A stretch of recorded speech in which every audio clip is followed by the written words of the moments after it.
Kisah ini bukan sekedar dongeng. Ini adalah peristiwa yang sungguh-sungguh pernah terjadi di sebuah desa kecil di pesisir selatan Jawa pada tahun 1997 silam. Nama-nama dalam cerita ini telah disamarkan atas permintaan keluarga yang masih hidup. Tapi jejaknya masih ada hingga hari ini. Kalian pernah mendengar suara laut di tengah malam? Bukan suara ombak yang biasa. Bukan suara yang membuat kita tenang seperti di iklan-iklan wisata itu. Tapi suara laut yang lain. Suara yang seolah memanggil. Seolah berbisik. Seolah menunggu. Di tahun 1997, Indonesia sedang dilanda banyak hal. Krisis ekonomi mulai membayangi. Harga kebutuhan naik. Orang-orang miskin semakin susah. Dan di sebuah desa kecil yang namanya tak perlu kita sebut. Sebuah desa di tepi selatan Jawa. Ada seorang pemuda yang hidupnya jauh lebih berat dari semua itu. Pemuda itu bernama Yoyok. Dan apa yang terjadi padanya adalah sesuatu yang bahkan para sesepuh desa itu sendiri enggan untuk mengingatnya kembali. Yoyok. Nama yang sederhana. Nama yang tidak ada yang akan mengingat kalau tidak ada sesuatu yang mengerikan yang kemudian terjadi padanya. Ia lahir dari keluarga yang tidak punya apa-apa. Rumahnya, kalau bisa disebut rumah, adalah sebuah bilik berdinding bambu di ujung desa. Atapnya sering bocor kalau hujan. Lantainya tanah. Kalau malam tiba dan angin berhembus dari selatan. Dinding-dinding bambu itu mengerang pelan, seperti suara orang yang kesakitan. Ayahnya meninggal ketika Yoyok baru berusia 10 tahun. Bukan karena sakit yang mulia. Bukan karena kecelakaan kerja yang heroik. Ayahnya pergi begitu saja. Satu pagi ia ada, esoknya tidak ada. Meninggalkan hutang. Meninggalkan malu. Dan meninggalkan seorang istri yang tubuhnya sudah mulai dimakan penyakit. ibunya, ya, Ibunya masih ada. Tapi, ada, di sini artinya hanya secara fisik. Tubuhnya semakin hari semakin kurus. Batuk-batuknya tidak pernah berhenti. Kadang di malam hari, ketika desa sudah sunyi, Yoyok bisa mendengar ibunya mengerang pelan dari balik tirai tipis yang memisahkan mereka. Dan Yoyok hanya bisa berbaring sambil menatap langit-langit bambunya yang gelap, berpura-pura tidak mendengar. Ia tahu ibunya kesakitan. Ia tahu ibunya membutuhkan obat. Tapi obat itu perlu uang. Dan uang adalah sesuatu yang tidak pernah akrab dengan keluarga Yoyok. tubuhnya kurus. Bukan kurus yang sehat seperti atlet, tapi kurus karena jarang makan cukup. Kulitnya agak kusam. Matanya selalu menunduk kalau bertemu orang. Ada sesuatu di balik mata itu. Bukan kebodohan, bukan kemalasan. Tapi sesuatu yang lebih menyedihkan. Semacam kepasrahan. Semacam rasa percaya bahwa ia memang dilahirkan untuk menjadi kecil. Dan orang-orang di desa itu tahu betul kelemahan seperti itu. Mereka menciumnya seperti anjing mencium bau darah. Pemuda-pemuda kampung itu. Ada 3 atau 4 orang yang paling sering menjadikan Yoyok sebagai semacam hiburan tetap. Setiap kali mereka bosan. Setiap kali mereka mabuk tuak di warung. Setiap kali ada ego yang butuh ditegakkan mereka mencari Yoyok. Kadang cuma ejekan. Hei, Yoyok. Bajumu itu dari Gonia? Tawa keras yang memecah sore hari. Orang-orang di sekitar ikut tertawa. Bukan karena lucu, tapi karena takut kalau tidak ikut tertawa, giliran mereka yang jadi sasaran berikutnya. Kadang lebih dari ejekan. Ada satu kejadian yang paling diingat oleh mereka yang menyaksikannya. Sore itu Yoyok baru pulang dari sawah tetangga, yang ia bantu garap demi dapat segenggam beras. Ia melewati pos ronda di pinggir jalan. Dan di sana ada Gimin dan teman-temannya. Hei, Yoyok, sini. Yoyok berhenti. Ia tahu ia harus berhenti. Tidak berhenti lebih berbahaya. Uangmu mana? Bagi sini. Saya tidak punya uang, Mas Gimin. Bohong. Kamu kerja di sawah Pak Darmo. Pasti dikasih. Cuma dikasih beras, Mas. Gimin menampar Yoyok. Tamparan itu cukup keras untuk membuat Yoyok terhuyung ke samping. Berasnya tumpah ke tanah. Butiran-butiran putih itu berguguran di atas tanah berdebu. Gimin tertawa. Temannya tertawa. Yoyok jongkok, diam-diam memungut beras itu satu persatu dari tanah. Beras yang kotor, beras yang bercampur debu dan memasukkannya kembali ke kantong plastiknya. Karena beras itu untuk ibunya. Dan malu tidak bisa mengenyangkan perut orang yang sakit. Tapi ada yang tidak dilihat Gimin dan teman-temannya. Ada yang tidak mereka perhatikan. Saat Yoyok berdiri kembali, sebelum ia menundukkan kepalanya dan pergi, ada sepersekian detik di mana ia menatap mereka. Hanya sebentar. Tapi di mata yang biasanya kosong dan pasrah itu, ada sesuatu yang menyala. Bukan air mata. Bukan ketakutan. Sesuatu yang jauh lebih berbahaya dari keduanya. Dan malam itu, di biliknya yang gelap. Sementara ibunya batuk di sebelah. Yoyok berbaring sambil mengepalkan tangannya erat-erat di bawah selimutnya yang tipis. Suatu hari, pikirnya. Suatu hari nanti. Cerita tentang ritual itu, pertama kali ia dengar dari seorang pria tua di pasar. Bukan orang asli desa, tapi orang asing. Duduk di pojok pasar. Menjual jimat-jimat kecil dan rempah-rempah aneh yang tidak dikenal orang. Kulitnya gelap tapi bukan karena sinar matahari.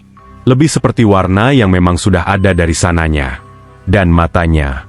Matanya tidak pernah benar-benar fokus pada benda-benda di sekitarnya. Seolah ia melihat sesuatu yang tidak terlihat oleh orang lain. Yoyok tidak berniat mendekatinya. Ia hanya lewat. Tapi pria tua itu memanggil. Nak, Yoyok berhenti. Sini sebentar. Ia tidak tahu kenapa ia menurut. Mungkin karena pria itu berbicara, dengan nada yang tidak seperti orang-orang desa biasanya bicara padanya. Bukan nada mengejek, bukan nada meremehkan, tapi nada yang aneh. Penuh perhatian. Yoyok mendekat. Pria tua itu tidak langsung bicara. Ia hanya menatap Yoyok lama. Lama sekali. Sampai Yoyok mulai tidak nyaman dan hendak pergi. Kamu menyimpan banyak dendam, nak. Kata pria tua itu. Yoyok membeku. Kamu capek. Kamu lelah jadi yang paling kecil. Lelah jadi yang paling diinjak. Pria tua itu mengangguk pelan, seolah mengkonfirmasi sesuatu yang sudah ia ketahui sejak lama. Betul, kan? Yoyok tidak menjawab, tapi tubuhnya tidak bergerak pergi. Dan disitulah pria tua itu mulai bercerita. Ia bercerita tentang pantai selatan. Bukan pantai selatan yang dikenal orang-orang sebagai tempat wisata, tapi pantai selatan yang sesungguhnya. Pantai yang di malam-malam tertentu, ombaknya berhenti tidak wajar. Anginnya berhenti bertiup. Dan langitnya gelap sempurna tanpa satupun bintang. Di sana ada sesuatu yang lebih tua dari desa kita. Lebih tua dari nama-nama yang kita kenal. Dan sesuatu itu bisa memberikan apa yang kamu inginkan. Kesaktian, bisiknya. Tubuh yang kebal. Tenaga yang kuat. Wibawa yang membuat orang-orang yang dulu menginjak kamu akan gemetar ketika melihatmu. Yoyok menelan ludah. Apa syaratnya? Pria tua itu tersenyum. Senyum yang tidak sepenuhnya menyenangkan. Puasa mutih 3 hari 3 malam. Tidak boleh makan apapun kecuali nasi putih dan air putih. Selama itu, jangan tidur. Jaga pikiranmu tetap fokus pada satu tujuan. Lalu, di malam ketiga, tepat tengah malam, kamu harus pergi ke pantai selatan. Sendirian. Bawa sesajen yang sudah ditentukan. Duduk di lingkaran yang kamu buat sendiri. Dan baca mantra yang akan aku ajarkan. Itu saja. Pria tua itu tidak langsung menjawab. Ada jeda panjang yang aneh. Itu saja yang perlu kamu lakukan di awal. Akhirnya ia berkata. Sisanya akan mengikuti dengan sendirinya. Ada sesuatu yang aneh dari kalimat terakhir itu. Tapi Yoyok yang saat itu otaknya dipenuhi oleh wajah Gimin yang tertawa. Oleh beras yang tumpah di tanah. Oleh suara batuk ibunya di malam hari. Yoyok tidak menangkap keanehan itu. Ia menerima mantra itu. Ditulis di selembar kertas usang. Dan ketika ia pergi, ia menoleh ke belakang. Pria tua itu sudah tidak ada. Hanya bangku kosong. Hanya lapak yang sudah bersih dari segala barang dagangannya. Seperti ia tidak pernah ada. Selama beberapa hari setelahnya, Yoyok berdebat dengan dirinya sendiri. Ini gila. Ini sesuatu yang tidak masuk akal. Ritual. Pantai selatan? Ini hanya omong kosong orang-orang tua yang percaya tahayul. Tapi kemudian Gimin dan teman-temannya memukuli Yoyok lagi. Kali ini lebih parah. Di depan warung, di depan banyak orang. Dan tidak seorang pun yang bergerak untuk membantu. Orang-orang itu hanya melihat. Beberapa bahkan tertawa kecil sambil pura-pura tidak memperhatikan. Dan malam itu, Yoyok mengambil kertas usang itu dari bawah tikarnya. Ia membaca mantra itu pelan-pelan dalam gelapnya kamar. Dan ia memutuskan. Dendamnya ternyata lebih besar daripada rasa takutnya. Jauh lebih besar. Ia mulai berubah sejak hari itu. Orang-orang yang mengenalnya mulai memperhatikan ada yang berbeda. Ia lebih pendiam dari biasanya. Ia tidak lagi keluar pada siang hari. Matanya yang dulu selalu menunduk kini kadang menatap ke arah yang tidak jelas. Ke cakrawala, ke langit, ke sesuatu yang tidak terlihat oleh orang lain. Dan malam-malam tertentu, ibunya terbangun oleh batuk dan mendapati bilik Yoyok kosong. Pintu terbuka sedikit, angin malam masuk, dan Yoyok tidak ada. "Yoyok kemana?" tanya ibunya pada tetangga keesokan harinya. "Tidak tahu, Bu. Kami tidak melihat dia." Malam ketiga puasanya, Yoyok berdiri di tepi pantai selatan. Sendirian. Angin dari selatan menabrak tubuhnya yang kurus. Hingga ia harus melangkah maju satu langkah untuk tidak terjatuh. Ombak menggulung besar di hadapannya. Bukan ombak yang biasa. Tapi ombak yang tingginya melebihi 2 kali tinggi badannya.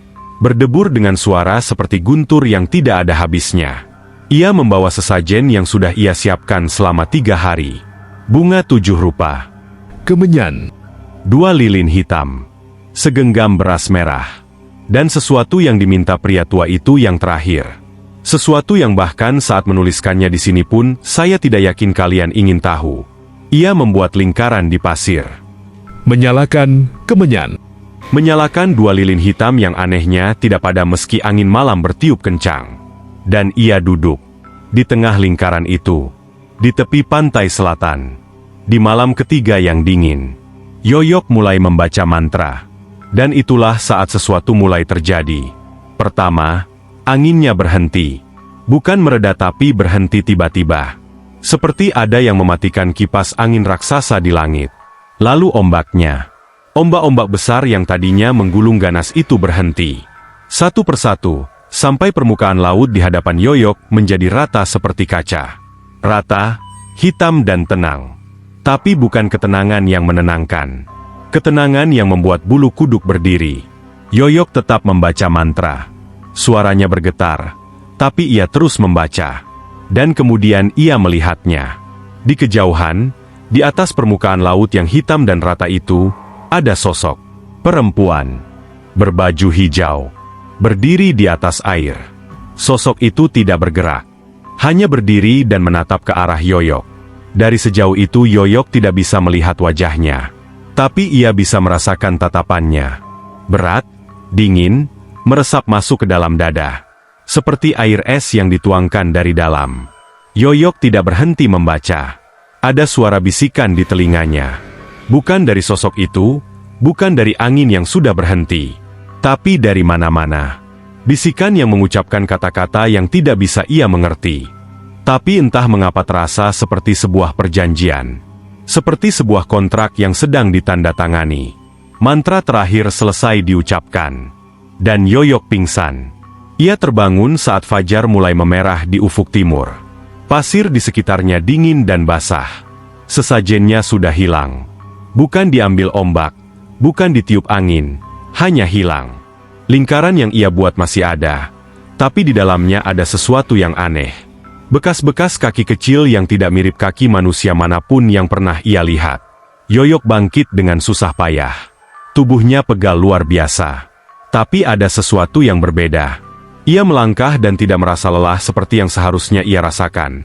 Setelah 3 hari tidak tidur dan hampir tidak makan. Ia mengepalkan tangannya. Dan merasakan sesuatu mengalir di dalamnya. Sesuatu yang tidak bisa dijelaskan. Seperti listrik yang tertahan di bawah kulit. Di perjalanan pulang, seekor anjing desa yang terkenal ganas menggonggong ke arahnya. Anjing yang bahkan orang-orang besar pun menghindarinya. Anjing itu berhenti menggonggong setengah detik setelah melihat mata Yoyok. Lalu ketakutan. menyelipkan ekornya di antara kedua kaki belakangnya, dan lari. Yoyok pulang ke rumah. Dan untuk pertama kalinya dalam hidupnya, ia tidak menunduk saat melewati orang-orang di jalan. Perubahan pada Yoyok tidak terjadi sekaligus. Tidak seperti di film-film. Tidak ada petir, tidak ada transformasi dramatis. Tapi perlahan.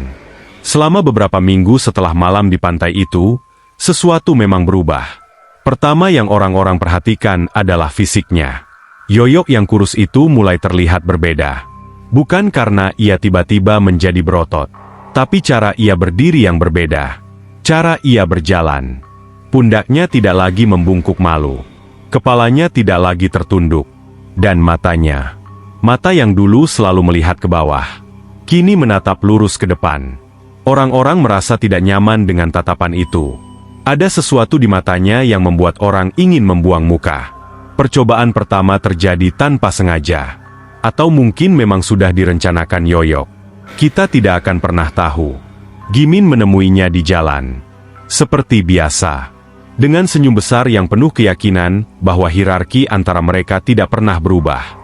Yoyok, berhenti kamu. Mana uangmu? Yoyok berhenti. Tapi kali ini ia tidak menunduk. Tidak ada.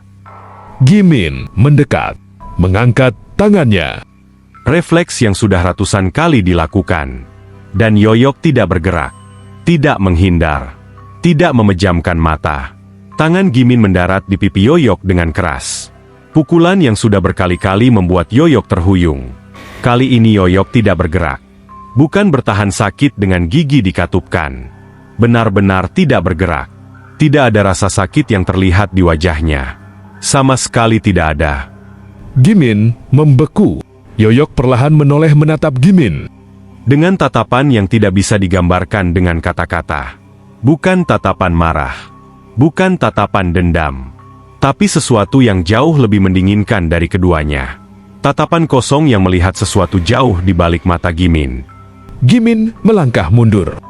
Kamu kenapa? Yoyok tidak menjawab, hanya berbalik dan pergi. Malam itu, Gimin tidak bisa tidur. Ia tidak tahu kenapa. Ia hanya merasa ada sesuatu yang menontonnya dari sudut gelap kamarnya. Setiap kali ia memejamkan matanya, ada wajah yang muncul. Bukan wajah manusia, tapi berwujud manusia. Dan itu membuatnya terlonjak setiap kali. Pagi harinya, Gimin keluar rumah dengan mata merah dan langkah sempoyongan. Dan ia langsung menabrak tiang listrik di depan rumahnya. Ia terjatuh, dan kepala bagian belakangnya membentur sudut got dengan keras. Ia dilarikan ke puskesmas dengan luka robek yang cukup dalam. Kecelakaan yang aneh. Kecelakaan yang tidak masuk akal untuk orang dewasa yang sehat. Tapi itu baru permulaan. Dalam sebulan berikutnya, satu persatu orang-orang yang pernah menyakiti Yoyok, mulai mengalami hal-hal yang tidak bisa dijelaskan. Satu pemuda yang pernah paling keras mempermalukan Yoyok di depan umum. Tiba-tiba kerasukan di tengah malam. Ia berlari keluar rumah dalam keadaan tidak sadar. Berteriak-teriak dengan suara yang tidak mirip suaranya sendiri. Bicara dalam bahasa yang tidak dikenal siapapun di desa itu. 4 orang dewasa tidak cukup untuk menahannya. Baru setelah kiai desa datang dengan air doa barulah ia tenang. Tapi setelah itu, ia tidak pernah lagi menjadi dirinya sendiri. Matanya selalu melamun. Ia sering tertawa sendiri tanpa sebab yang jelas. Yang lain menghilang. Benar-benar menghilang.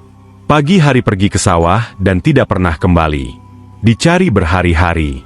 Ladang disisir. Sungai-sungai diperiksa. Tidak ada jejak. Tidak ada kabar. Seperti bumi menelannya. Dan Yoyok berjalan di desa itu dengan cara berjalan yang baru. Dengan kepala tegak. Dengan langkah yang anehnya membuat anjing-anjing desa yang mendengarnya mendekat langsung menyingkir. Membuat anak-anak kecil yang berlari-larian berhenti dan diam saat ia lewat. Ada aura di sekitarnya yang tidak bisa dijelaskan. Tapi tidak bisa disebut berwibawa dalam artian yang positif. Lebih seperti ketika kamu merasakan ada sesuatu yang berbahaya di dekatmu, dan seluruh insting tubuhmu menyuruhmu diam dan tidak bergerak. Ia mulai tertawa sendiri. Senyum kecil yang muncul dari sudut bibirnya saat ia sedang sendirian. Seolah ada yang berbisik sesuatu yang lucu di telinganya. Dan hanya ia yang bisa mendengarnya. Dan ibunya. Ibunya yang sakit. Yang selama ini adalah satu-satunya manusia. Yang benar-benar peduli padanya. Ibunya juga mulai takut pada anaknya sendiri. Bukan karena Yoyok pernah menyakitinya. Tidak. Yoyok tidak pernah kasar pada ibunya. Tapi ada momen-momen di mana ibunya memperhatikan Yoyok dari balik tirai. Yoyok yang sedang duduk sendirian di sudut gelap rumah. Tidak bergerak. Tidak bersuara. Matanya menatap ke dinding dengan ekspresi yang tidak bisa dikenali. Dan ibunya merasa bulu kuduknya berdiri. Yoyok. Ia memanggilnya suatu malam. Yoyok menoleh. Perlahan. Dan ada jeda kecil, sepersekian detik. Di mana ekspresi di wajah Yoyok terlihat seperti bukan ekspresi manusia biasa. Sebelum kemudian berubah kembali menjadi wajah anaknya yang biasa. Ibunya memaksakan senyum. Malam itu ibunya tidak bisa tidur. Ia berdoa. Panjang, pelan dan dengan air mata yang mengalir diam-diam di pipinya. Ada hal yang tidak pernah dikatakan pria tua di pasar itu. Ada klausa kecil dalam kontrak itu yang tidak pernah disebutkan dengan jelas. Tersembunyi dalam kalimat yang terdengar seperti basa-basi. Sisanya akan mengikuti dengan sendirinya. Sisanya. Itulah kata yang seharusnya membuat Yoyok bertanya lebih jauh. Tapi ia tidak bertanya. Karena saat itu dendamnya menutup telinganya untuk hal-hal yang tidak ingin ia dengar. Sekitar 2 bulan setelah malam di pantai itu, Yoyok mulai merasakan sesuatu yang berbeda. Bukan sesuatu yang baik. Bisikan-bisikan itu, yang awalnya terdengar seperti suara latar yang samar, yang bisa ia abaikan, mulai semakin keras. Semakin jelas. Tapi bukan semakin jelas dalam artian ia bisa mengerti kata-katanya. Semakin jelas dalam artian semakin tidak bisa ia abaikan. Ia mendengarnya siang dan malam. Saat makan, saat berjalan, saat berbicara dengan orang. Di balik setiap percakapan yang normal ada bisikan itu. Berjalan paralel seperti stasiun radio yang tidak bisa dimatikan. Tidurnya mulai terganggu. Bukan karena tidak bisa tidur. Ia tidur. Tapi mimpinya adalah sesuatu yang ketika ia terbangun, ia tidak bisa mengingatnya secara spesifik. Tapi rasa takutnya menempel terus sepanjang hari. Seperti bau yang tidak bisa dihilangkan. Dan ada hal yang lebih mengganggu. Ia mulai berjalan ke pantai. Tanpa sadar. Beberapa kali ia terbangun dan mendapati dirinya sudah ada di jalan yang menuju ke pantai selatan. Di tengah malam. Tanpa alas kaki. Tanpa baju hangat meskipun malam itu dingin. Dengan kaki yang sudah berjalan beberapa kilometer tanpa sepengetahuan pikiran sadarnya. Setiap kali itu terjadi, ia harus dengan sekuat tenaga membalikan badannya dan berjalan kembali. Tapi ada tarikan di kakinya. Bukan secara literal, tapi semacam dorongan yang tidak berwujud, yang membuatnya harus benar-benar berjuang untuk tidak terus melangkah ke selatan. Luka-luka mulai muncul di tubuhnya. Luka yang ia tidak tahu dari mana asalnya. Ia tidur dengan tubuh yang sehat dan bangun dengan bekas-bekas luka di lengannya.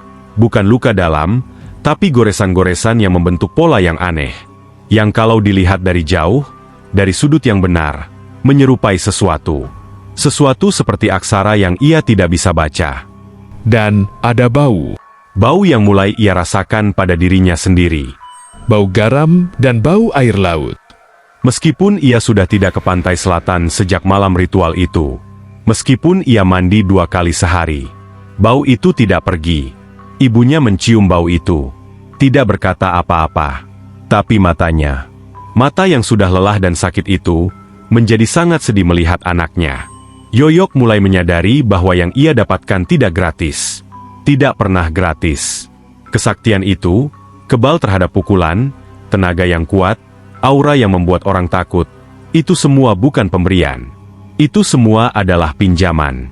Dan sosok berbaju hijau itu, sosok yang berdiri di atas permukaan laut yang rata dan hitam di malam ritual itu, ia sudah meminjamkan semua itu. Dan kini ia menagih. Bukan dengan cara yang bisa ditolak. Tidak ada surat tagihan.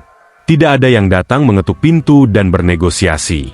Tagihan itu datang dari dalam, dari sesuatu yang sudah bersarang di dalam tubuh Yoyok sejak malam itu. Kewarasannya. Itu yang diminta. Perlahan-lahan. seperti kredit yang dicicil setiap bulan. Tapi dengan bunga yang terus bertambah dan tidak pernah berkurang. Orang-orang desa mulai berbicara. Mereka melihat Yoyok berdiri di tengah ladang kosong, sendirian, bicara dengan seseorang yang tidak ada. Mereka melihat Yoyok tertawa keras-keras seorang diri di pinggir jalan. Lalu berhenti tiba-tiba dan melanjutkan perjalanan, seolah tidak terjadi apa-apa. Anak-anak yang biasanya bermain di jalanan langsung masuk rumah saat Yoyok lewat. Orang-orang dewasa menghindarinya. Yoyok sepertinya semakin tidak peduli, semakin tidak menyadari, semakin tenggelam dalam bisikan-bisikan yang terus-menerus. Sampai batas antara dunia nyata dan sesuatu yang lain mulai kabur baginya. Malam itu badai datang dari selatan. Badai yang sudah beberapa hari dibicarakan orang-orang. Badai yang tidak biasa, yang arahnya aneh. Yang ramalan cuaca sekalipun tidak bisa memprediksi dengan tepat. Kapan ia akan tiba dan seberapa keras ia akan menghantam. Langit menghitam sejak sore. Awan-awan berkumpul dalam masa yang padat dan gelap. Bergerak dengan kecepatan yang tidak alami. Petir menyambar di kejauhan. Bukan petir biasa tapi petir yang cahayanya bertahan terlalu lama di langit. Seperti gambar yang tidak mau pergi dari retina. Orang-orang menutup jendela. Mengunci pintu. Menarik anak-anak yang masih bermain di luar. Menghidupkan lampu meskipun sore hari masih belum sepenuhnya gelap. Di rumah Yoyok, ibunya memohon. Yoyok, jangan keluar malam ini. Badainya besar. Yoyok duduk di sudut ruangan. Matanya menatap ke depan. Bukan ke ibunya, bukan ke dinding, tapi ke sesuatu yang hanya ia yang bisa lihat. Ia tidak menjawab. Nak. Suara ibunya pecah. Ibu minta tolong. Jangan keluar. Apapun yang kamu dengar di luar, jangan keluar. Yoyok perlahan menoleh pada ibunya. Dan untuk sesaat, hanya sesaat, ada sekilas ekspresi di wajahnya yang sangat manusiawi. Sangat menyedihkan. Ekspresi seorang anak yang lelah. Seorang anak yang ingin menangis tapi tidak bisa lagi mengingat caranya. Tersapu pergi oleh sesuatu dari dalam. Dan Yoyok menunduk kembali. Tengah malam, ketika badai mencapai puncaknya, pintu rumah itu terbuka. Ibunya, yang juga tidak bisa tidur, yang berbaring sambil berdoa dengan tasbih di tangannya, mendengar suara pintu. Ia bangkit, berlari menuju kamar Yoyok. Kosong. Pintu belakang terbuka lebar. Angin dan hujan masuk menggelegar. Ibunya berlari ke pintu itu, menatap keluar ke dalam kegelapan yang dihantam badai. Yoyok, kembali. Tidak ada jawaban. Hanya suara badai. Keesokan paginya, ketika badai mereda dan langit menjadi putih pucat yang aneh, warga desa mencari. Mereka mencari ke segala arah. Ke sawah, ke kebun, ke sungai, ke jalan-jalan desa. Tapi tidak ada. Dan kemudian seseorang yang paling berani. Seorang pria tua yang sudah sering berurusan dengan hal-hal seperti ini. Ia mengajak beberapa orang ke satu arah. Ke selatan. Ke pantai selatan. Mereka menemukan jejak kaki di pasir. Jejak kaki yang menuju ke arah laut. Jejak yang semakin dalam tertanam di pasir. Semakin dalam, semakin tegas, seolah sesuatu menarik dari bawah. Dan jejak itu berhenti. Tepat di bibir ombak. Di batas antara pasir dan laut. Tidak ada Yoyok. Tidak ada tubuh. Tidak ada sisa pakaian. Tidak ada tanda kekerasan. Tidak ada apapun. Hanya jejak kaki yang berhenti di bibir ombak. Seperti seseorang yang melangkah masuk ke dalam laut dan tidak pernah keluar. Ibunya tidak pernah melihat Yoyok lagi. Ia meninggal beberapa bulan kemudian. Bukan karena penyakitnya yang bertambah parah, kata orang-orang yang merawatnya, tapi karena hatinya yang patah.